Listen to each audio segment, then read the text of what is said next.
Сайн байцгаана уу? Positive дадлын шинээр эхлүүлж би шинэхэн болонд тавтай морилно. Намайг Алтан зул гэдэг сэтгэл судлаач Наран заяа. Энэхүү булангараа бид кинон дээр гарч буй сонирхолтой үзэгдлүүдийг мөн киноны дүрүүд дээр сэтгэл зүйн анализ хийж хүргэхийг хичээх болно. Эхний дугаартай бид Tangled гэх бүтээлийг онцлог авсан байгаа.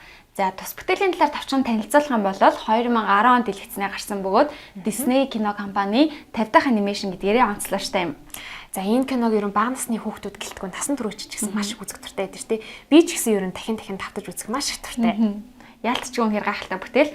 За түүхийхэн хувьд гэх юм бол Герман улсын алдарт ах トゥ Гриммийн үлгэрүүд гэдэг шүү дээ. Тэнд хамгийн анх Рапунцель гүнжийн энэхүү түүх бичигдэж одоо үлгэр болж гарсан байдаг.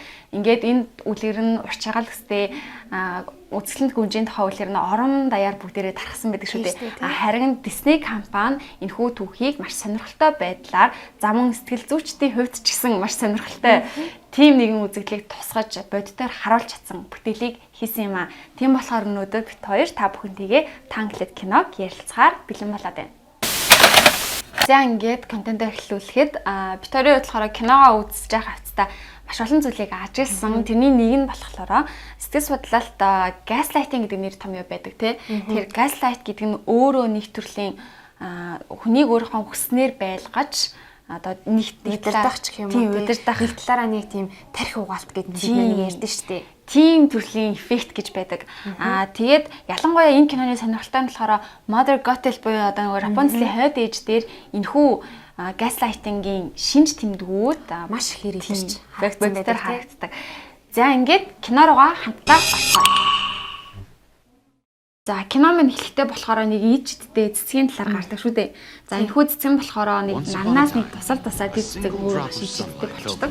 Харин өнөө Mother Gothel гэдэг байгаа хүн маань болохоор тэр цэцгийг мэдээд тэгээд энэ цэцгээр дамжуулан өөрийнхөө залуу нас гоо үзэсгэлэн хэдэн жилийн турш дамнан авч явсаар байдаг. Тэгээ энэ хүний хувьд ер нь залуу нас өөрхийн гадаа төрөх айгу чухал. Цаашдаа бас нэг дэлгэрүүлж ярина тий.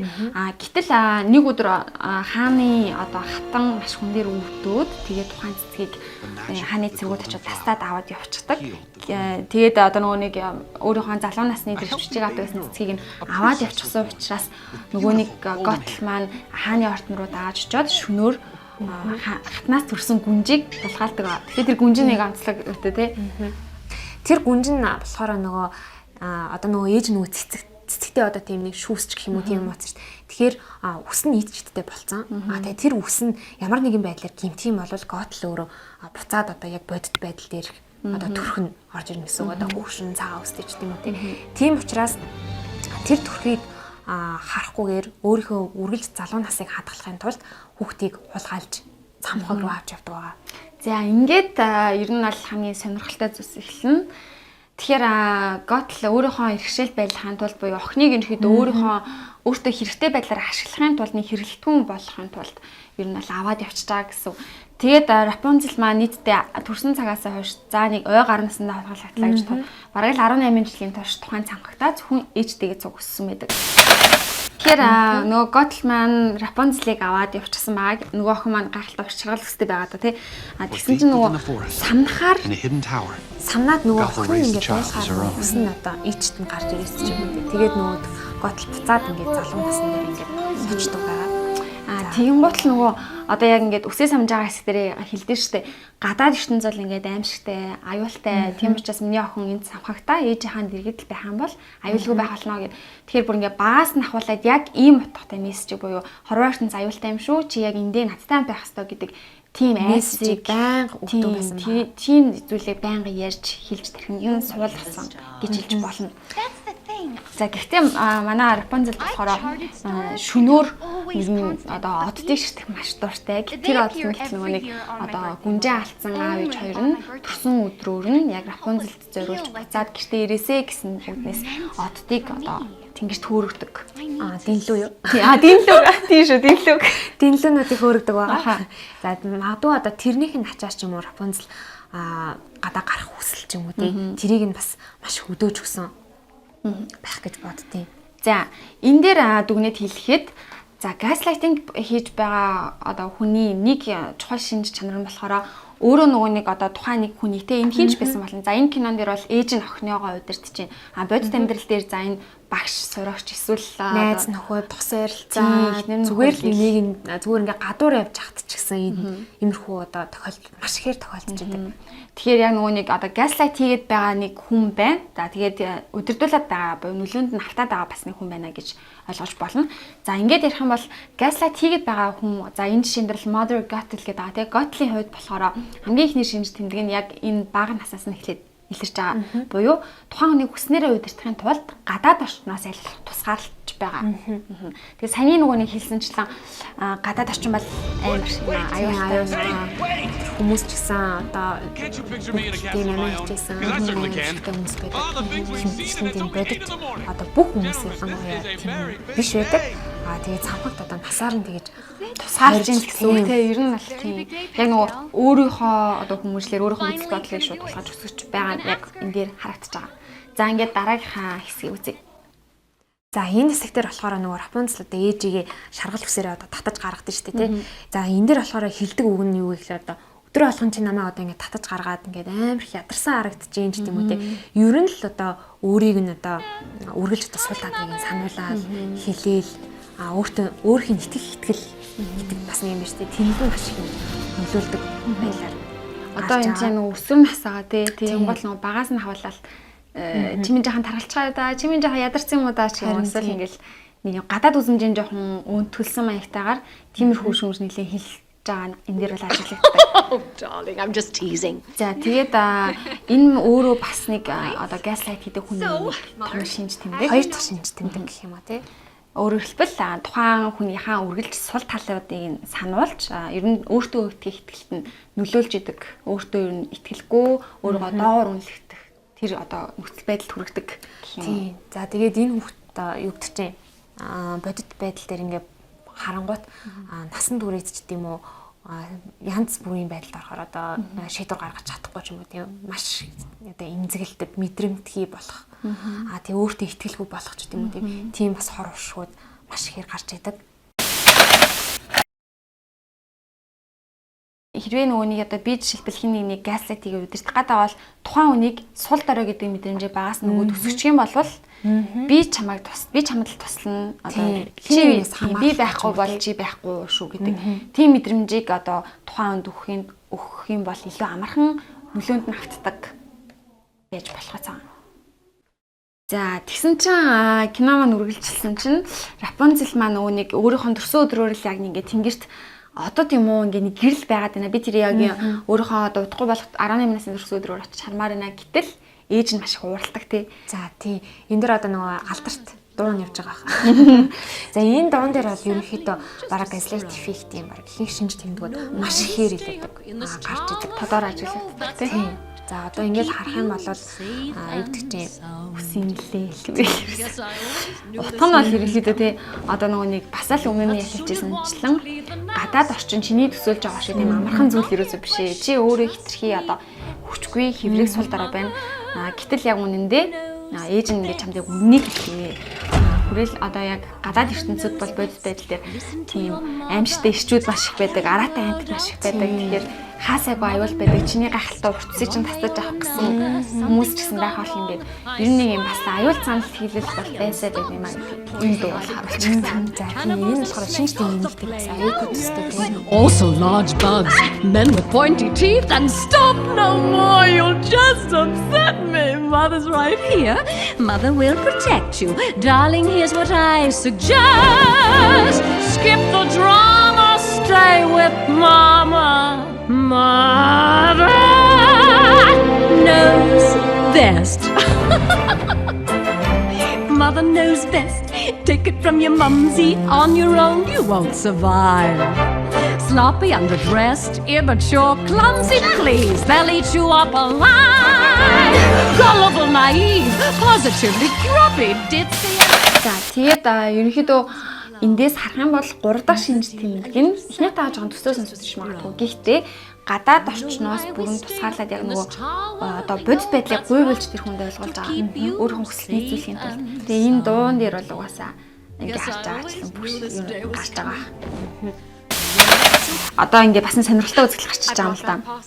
Рапунцел нөгөө ээжтэй маш их хайртай. Киноны төсөөлч бай ингээд ямар нэгэн маргаан болоод дуусныхаа дараа ээж миний буруу байсан гэж наавчлаарэ. Гэтэ би л өөрөө нэг тийм буруу юм хийсэн юм шиг нэг хэмжлийн мэдрэмж дандаа өөр өөрчлөх бод өгсдөг. Тэгэхээр дөрөвдөг гол шинж буюу одоо нөгөө нэг юм хуурамч дүрдэх бүрдүүлээд байгаа шүү дээ. Хуурамчаар одоо санаа тавих юм уу тийм. Яг энэ бодит яг гол зорилго нь өөр тэгсэн мөртлөө ингээд худлаагаар одоо санаа тавих нөгөө самар авчирч ирдээ тийм. Би чамд амттаа бол авчирлаа. Одоо хоёлоо гоё ингээд хоол идцээ яг эсвэл одоо ингээд буддаг. Хамгийн талаа будгийн авчирдаг ч юм уу тийм. Иймэрхүү байдлаар санаа тавьж хайртай шүү гэж илэрхийлж байгаа хэрний энднэр нь бүгдээрээ яг үнэндээ зорилгоос нь арай өөр байдлаар илэрдэг. Тийм, ерөнхийдөө одоо сая яг дэлгэсэн дээр харагдаж байгаа энэ хэсгүүд дээр болохоор харж байгаачлан одоо ээж нь чамаа баярлуулсан тал гинтимэлэг авчирлаа. Тэгснэ ингээд буцаад би ингээд өөрөө яг үнэндээ ямар ч буруу зүйл хийгээгүй байхад чантаа маргалтчихсан. Тэгээд энэ маргааны дараа би бас ингээд дахиж маргаан хиймээргүй гэдэг ч юм уу. Тэгснэ ингээд ер нь бол чи ерөөсөө чиний буруу байдаг шүү дээ. Би бол ямар ч буруугүй гэдэг юм байнга хэлдэг. Тэгэхээр нөгөө буцаад хүүхдэд одоо хүүхд байгаа шүү дээ. Хүүхдэд ямар төсөөл үүсэж байгаа гэхээр миний ээж ингэ надад анхаарал тавьдаг аюу сайн ээж учраас би буцаад ээжийнхээ ачиг хариулахын тулд би сайн хамгийн сайн хүн байх хэрэгтэй. Тэгэхээр нөгөө хүлээлтэнд нь хүрэх хэрэгтэй. Би ээжийнхээ ачиг хариулах хэрэгтэй гэдэг урмыг хуулахгүй байх юмсан гэсэндээ буцаад нөгөө хүнийхээ хүсэл нийцүүлж амьдрах. Тэр хүний хүслээр өөрийнхөө бие авч явах гэдэгчлээ. Ийм болоод ирж байгаа. За тэгээд энэ хоёрын нэлийн ширүүн маргааны хэсэг гардаг. За энэ маргааны хэсэг дээр бол ерөнхийдөө Рапунцел одоо хин одоо нөгөө ээжтэй одоо өөрийгөө хүчрэхийг би одоо ингээд өөрийгөө одоо аль хэзээ би даацсан гадаа одоо гарах боломжтой гэдэг ч юм уу те би өөрийгөө хамгаалах чадвартай гэдгээ харуулахын тулд клиник те харуулах гэдэг штэ. Клиник нууцсан шүүгэн дээр нууцсан яг гаргаж ирэх гэдэг ингээд YouTube-д ингээд хэлье гэж тэгж яах. Нээж ингээд амар уурлаад ингээд бүр тесрээд ингээд чи хизээ чин цамхахыг одоо орхиж чадахгүй ингээд ойролдог хэсэг байдаг. За яг магадгүй миний бодлоор энэ хэсэг дээр бол яг өөрийнх нь бодит дүр төрх гарч ирсэн. Одоо хүслээ илэрхийлсэн хэсэг гэж боддог. За тэгээд тэнгуүтээ дараа нь за ингээд одоо би ингээд муу ээж болчихлоо гэдэг ингээд толгой ороосод шүү дээ. Энэ магадгүй ингээд хүүхдэд юу гэдэг чинь тий. And what is that? Буруу ойлголт төрүүлэх одоо би одоо сайн охин байх гэдэг нөгөөдөх саяны дахиад би ээжийг уурлуулчихлаа. Миний л буруу юм. Яг энэ юм ингээд эргээд 3 days time. За ерөнхийдөө бол нөгөө нэг сая хоёлаа ээжийнх нь газлайт хийж байгаагаа шинжээдэг ярьсан шүү дээ. Одоо харин илүү Рапунцел дээр төвлөрнө гэж хэлж болно те. Газлайт хийлгүүсний дараа одоо тухайн хүн газлайт одоо өрссөн хүн гэх юм уу те. Өрссөн одоо Рапунцел бол нэг талаараа бол өрссөн хүн гэж хэлж болно. За ийм хүн ер нь ямар байдیں۔ Өртөгдсөн хүн ер нь ямар шинж тэмдгүүд илэрдэг гэдэг. Хэрвээ хин харьцаж байгаа хин нэгэн тань ч ойр төрний чинь хин нэгэн магадгүй өөрийнхөө хүсэл сонирхол нийцүүлэхийн тулд өөрийнхөө хүслийг гүйцэхийн тулд үг хэлээрээ ч юм уу тийм ямар нэгэн байдлаар ингээд таныг одоо мэдэрдээд байгаа хэсгийг та хиний нөлөөнд байгаа хэсгийг яаж мэдэх вэ гэдэгт одоо Рапунцелийн кейс дээр гарч байгаа жишээнүүд харагднахаа туслахаа гэж бодож байна. Готлийн жишээнээс харсанчлан ер нь бол тэгэхээр бид нар зүгээр энгийн өдөр тутмын харилцаан дээр ялангуяа анзаарахдаа за ямар нэгэн хүнтэй харилцсны дараа магадгүй зөвхөн нэг харилцаан дээр би яг өөрийгөө буруу тасан мэдрэмж илүү өндөр байгаад байна үүдээ харах нь бас тус болно. Яагаад тэгэхээр магадгүй за гэр бүлийнхэнтэй ярилцтаа зүгээр гэдэг ч юм уу тий маргаан зөрчил гарсан гэсэн охин шийдвэрлэждэг. Найзуудтайгаа зүгээр байдаг хэрнээ яг хосын харилцаан дээр ч юм уу эсвэл яг ямар нэг хүнтэй ингэ харьцаж дуусны дараа дандаа өөрийгөө буруу тасан за би л буруу юм хийчихтэй гэдэг ч юм уу тийм мэдрэмж бас өндөр байвал тэр харилцаа юу ямар хуу тийшээ хаашаа чиглээд байна гэдгийг нэг анзаарах хэрэгтэй байх. За буцаад зогсоох хэрэгтэй юм лээ тий. Бас магадгүй. За тэгэхээр буцаад кинологоо орцгоё. За кинон дээр маань саяны хэлсэнчлэн ээжийнх нь одоо нөгөө нэг ээж from the white shells you once brought маргалдааны хэсэг гэж байна. Эний дараа танилд угаасаа хэлж байгаа.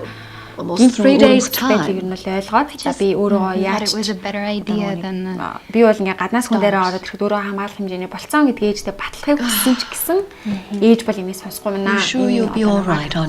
Одод боё тэр нөгөө дэмлүү харахад зөвшөөрөхгүй мэнаа гэж зөвшөөрөхгүй мэнаа гэдгийг ойлгонгуудаа магадгүй энэ кинон дээр өөрийгөө ингээ тайлбарлахтаа айгу баатарлах юм уу тий. Өө би ээж ингэсэн штэ гэж тайлбарлах байсан баг. Гэхдээ яг бодит байдал дээр нэг сонирхолтой ч гэх юм уу нэг үзэгдлийг гэх юм бол таандлаад өөрөө ээжигээ одоо gaslight буюу хийж эхэлдэг байгаа. За тэгээ энэ дээр гэх юм бол угаасаа ингээ хүүхэд хаана өсөж тойрнож юм хинтээ хамт байна гэдэг нь одоо маш чухал байгаагийн нэг жишээ гэх юм уу.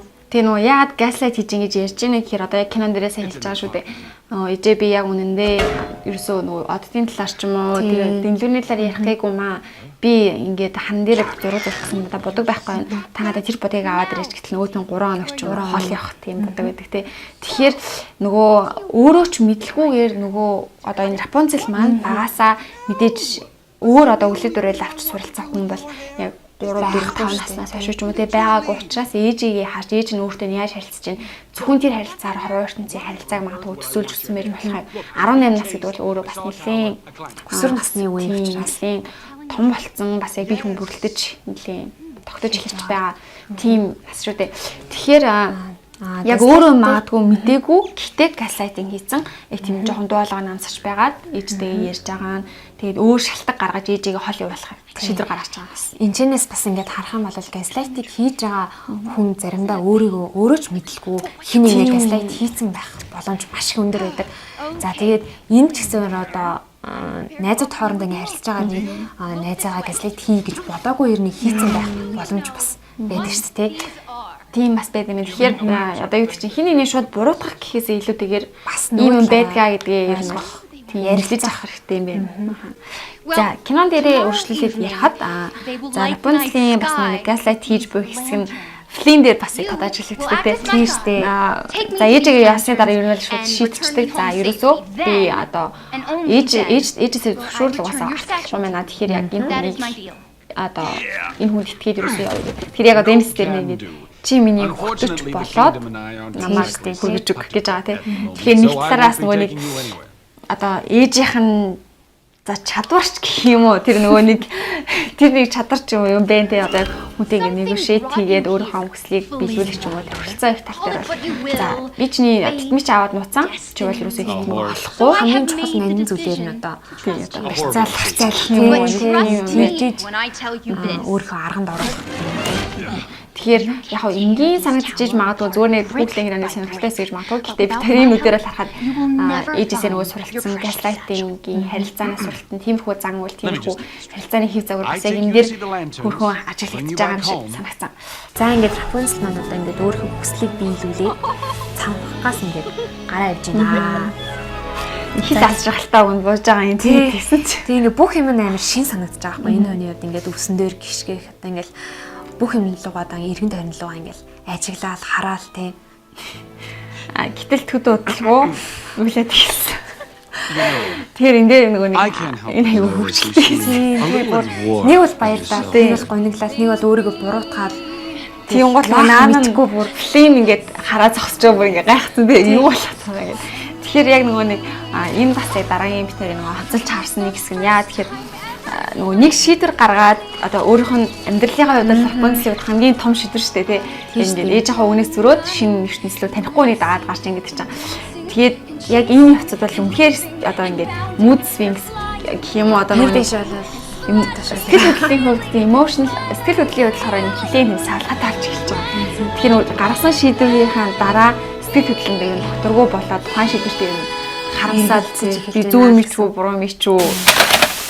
За кинон дээр яхаа ингээд гарч байгаачлан ингээд нэг бол баярлаад за би хизээч гэлээд хайж авахгүй би ингээд хаваагчнаас хэлсэн үгүй бол за би ээжтэй буруужлаа гэжлээ би өөртөө муу охин одоо ээж минь намайг аландаач юм ээж минь надад их шаналнда тий тэгэж ингээд гарч байгаа харин за бодит байдал дээр энэ кейсийг одоо буулгаад үзэх юм бол магадгүй за миний байгаа харилцаа өөрөө gaslighting буюу нэг тухайн хүний хүслийг одоо хүсэлт авсан тийм нэг тиймэрхүү харилцаа би байна да гэдэг мэдээд тэр харилцаагаа одоо өөрчлөхийн тулд эсвэл тэр харилцаагаа таслаад ч юм ямар нэг хүн шийдвэр гаргалаа гэхэд тэр шийдвэр гаргалтыг хийхин тулд мэдээж маш их зориг шаардна. Рапунцель шиг. Гэхдээ гол юм хүн байх юм бол бүр бас бүр хэцүү шүү дээ. Гол нь нөгөө нэг тэр шийдвэрийг гаргасны дараагаар туулах үйл явц нь бүр ч илүү зориг шаардна гэж хэлдэг юм л да. Яа тэгэхээр нөгөө нэг би зөв юм ч буруу юм ч буюу өөрийнхөө нөгөө нэг дас зассан. За хайртай хүн байлаа гэхэд өөрийнхөө хайртай хүнээс одоо холдоод ч юм тэр хугацаанд засварлага авлаа гэвэл буцаад нөгөөнөө санана тий. За санахгүй нэглэн. Тэгэл дахиад нөгөө Рапунцелийн жишээ шиг л өгүүлээд эхлэн тэр одоо миний хувь хүний орон зайг би одоо ингээл одоо өөрийнхөө байна, өөрийнхөө хөгжилтэй анхаарч гэдэг юм маш их зүйл тохиолдож байгаа. Тэнгүүтээ эсэргээрээ би тэрнийг санаж ийн маш их хайртай яах гэж юм одоо шийдвэр гаргаваач гэдэг юм өөртөө эргэлзэх. Тэгэхээр нөгөө нэг ингээд одоо бид нар ингээд альва харилцаанд болон альва орчинд ялангуяа ер нь харилцаанд тухайн хүндээ маш их тасчсан одоо энийш ч гэсэн ч юм уу байх юм бол тэр харилцаа бид нар дэлгэцэн. За эерэг сөрөгзүүл байдаг ч гэсэн тухтай болоод тэр харилцаанаас ингээ холдож чадахгүй болсон байдаг шүү дээ. Comfort zone гэж бас нэг талаараа тийм. Тэгэхээр нөгөө нэг миний харж байгаагаар бол Рапунцелийн хувьд яг энэ цамхгаас гарч явах гол одоо тийм 20 хүлээс нь өөрөө зөвхөн ээж нь байгаагүй. Яг үнэндээ Рапунцелийн өөрийнх нь тэр нөгөө нэг би гарч болохгүй штэ. Ээжийнхаа би сайн хүн байх хэрэгтэй штэ гэсэн тэр сэтгхүү, тэр болол, тэр мэдрэмж, тэр attachment одоо энэ ишлэн өөрт нь бас хүлээс болж исэн гэж харсан. За энэ киноноос бас нэг одоо Рапунцелээс ажиглагдсан юм гэх юм бол тийм өөрийнх нь одоо тийм нэг итгэдэг байсан нэг тийм бодит амьдрал гэж бас нэг байгаа ч тийм өөрийнх нь туулсан нэг бодит амьдрал юм уу. Тэгээд ээжийнх нь одоо хийлдэг байсан, одоо ярьдаг байсан бас нэг төсөөллийн нэг бас нэг хоёр талаа юм байгаа тийм. Эндээс болоод өөрөө туулсан нэг амьдрал, ээжийнх нь нэг хэлсэн нэг амьдрал ингээд нэг зөрөөт ч юм уу тийм эхлэнгүүт өөртөө эргэлзэж эхэлж байгаа. За одоо энэ яг зөв юм болов буруу юм болов?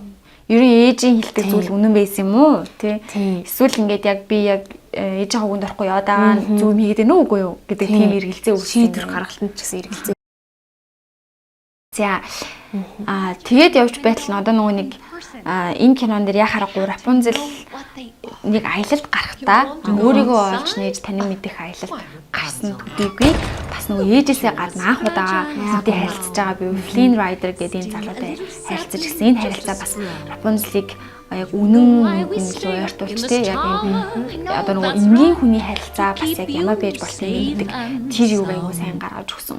За бас нэг сонирхолтой юм чи. Зүр энэ киноноос ажиглаж байгаа юм гэх юм бол ээж нь хайртай шүү ч юм уу тий хүнд хайртай шүү гэдэг үнүүдийг хэлэх болгонд явагдаж ингээд дандаа ингээд үсийг нэлээл үсийг ингээд гараараа ингээд хэлээл үнсээч гэдэг юм уу тий. Ийм байдлаар хайраа илэрхийлдэг байсан бол за одоо нөгөө Флинтэй тараад эхэлсэн чинь жинхэнэ хайр гэдэг одоо энэ кинонд ингээд жинхэнэ хайр хуурамч хайр гэдэг амар сайн бас нэг тусгаж өгсөн юм шиг жинхэнэ хайр нь одоо юу гэдэг чинь нүдрүү нь харах ч гэдэг юм уу те хацрын нийлэх яг бүр төсгөлийн хэсэг төр хүртэл бүр хацрын нийлээд ингээд энэ жинхэнэ хэсэг юм уу тэр хэсэг мэсэг нь бол ингээд яг жинхэнэ хайр хуурамч хайр ч гэдэг юм уу те Дэмдүүний юу арай үцхээс өмнө нөгөө хоёрын харилцаа яг ингээ гайгүй болоод би нийтгээд эхэлчихсэн чинь ээж нь гинт галж ирээ. Тийм одоо нөгөө Рапунцель дээр мань хурж ирэнгутлаа. Ээж нь чамайг авах гад ирлээ нэтрээ гэдэг. Нөгөө Рапунцель баатар мэтэр л өмдөр аастаа. Яг үнэ. Би ингээ чамайг авах гад ирлээ. Гэтэл нөгөө Рапунцель чинь үгүй ээж би энийгаа ингээд одоо дэмлүүгээд үзнэ. Тэгсэн чинь яг энэ дээр бас ингээд яаж юм л та. Шууд тэтмийн хүчтэй шүү дээ одоо ингээд чи цаатахаа цааттай ипиж болохгүй цаач яг үнэ тоглож байгаа одоо чамаар тоглож байгаа юм аа. Тэмдэж л болж байгаа. Тийм. Тэгээд одоо энэ чээс ингээ харах юм бол нэг талаараа бас Рапунцель өөр одоо хүнтэй харилцаад өөр орчинд ингээд өөрөө ингээ бодтоор тулаад ирсэн чинь ээжээсээ баг анх удаа одоо ингээ зүрх өөр үзэл бодлыг ингээ илэрхийлж баттай зогсож эхлэж байгаа нэг үе бас ажиглагдсан байгаа. Тэнгүүд ээж нь яг мэдээж ирэх цэцэлтгүй нөгөө хэлдэг газлайтингийн хамаадыг та тий шүү дээ. Тэр хүний хувьд чи биш тэтгэл чухал байсан чи өөрөө хараарай гэж сүлд нэлтэйгээд минь өгчдөг тий. За ингээд киноны төгсгөл хэсэгт бол мэдээж Flynn Rider хурж ирээд авардаг байгаа тий. Тийм. За энэ бас нөгөө төсгөл хэсгийн бас нэг чухал юм гэх юм бол хамгийн сүүлд ингээд нөгөө дуусахтаа ингээд үсийг ингээд тайраад дуусдаг шүү дээ. Тэр асаа юу сэтгэл хөдлөх юм уу гэсэн. Би өөр уйлжсэн анх үзэж байхад.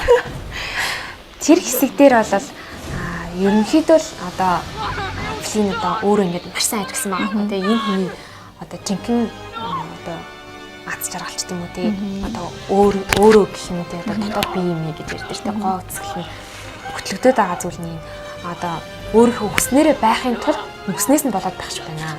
Одоо ажиглаад тийм. Тэгээд бас тэгэхээр нөгөө нэг бага хас нь ээж нь ингэдэж штэ тий. Миний охин ингээд айгүй гоё үстэй, амхээр үзэсгэлэнтэйг нөгөө нэг эмэгтэй хүүхдийг дандаа гадна талаас нь гоо үзэж магтаж өсгсөн. Тэгэхээр Рапунцел өөрөө өсөхдөө нөгөө нэг гаднаа үнэхээр хөөрхөн гоё үстэй ч гэсэн дотроо өөртөө нөгөө итгэлгүй, эргэлцсэн байдал өмнө хэлжсэн. Тийм шинж тэмдэгтэй одоо өөрийн үнэлэмж жоохон доор сул хүрсэн юм шиг тэгж ажиглагдчихж байгаа. Тэгэхээр Яванда Флин буюу одоо нөгөө нэг Евжин маань ажигласан нь энэний одоо нөгөө гоо үзэсгэлэнтэй гэж бодоод байгаа. Энэ үс нь яг үнэндээ манай гол дүрийн Рапунцелийн бүх амьдралд нь ингээд өөрийг нь ороогоод цаад болоод ах шиг байна. Тэгэхээр энэ үс нь яг үнэндээ тийм үнцэнтэй биш ээ те. Гадаад гоо үзэмж бол яг мэдээж чухал гэхдээ дотоод гоо үзэсгэлэн нь өөрөө олж харсан учраас Рапунцелийг ихчлөөдөө байхын тулд нөгөө үнцэнтэй ичидтэй үсийг нь зөрөгтэйгээр тайрч өгдөг. За тэгээд тайраад тэнгууд одоо нөгөө Рапунцелийн тусал нулимс нь Флинийг бол эдгэж авардсан шүү дээ. Тэгээ энэ хэсгээс ер нь хүний одоо гадаад гоо үзэсгэлэнгээс илүү дотоод одоо хүччих юм уу те энэ зүйл маш чухал байд юм аа. Ичидэн ч гэсэн те дотор нь өөртөө байсан. Дотор ч л байд юм шүү гэдгийг маш сайн хэлдэг гэсэн. Үзэсгэлэнтэй.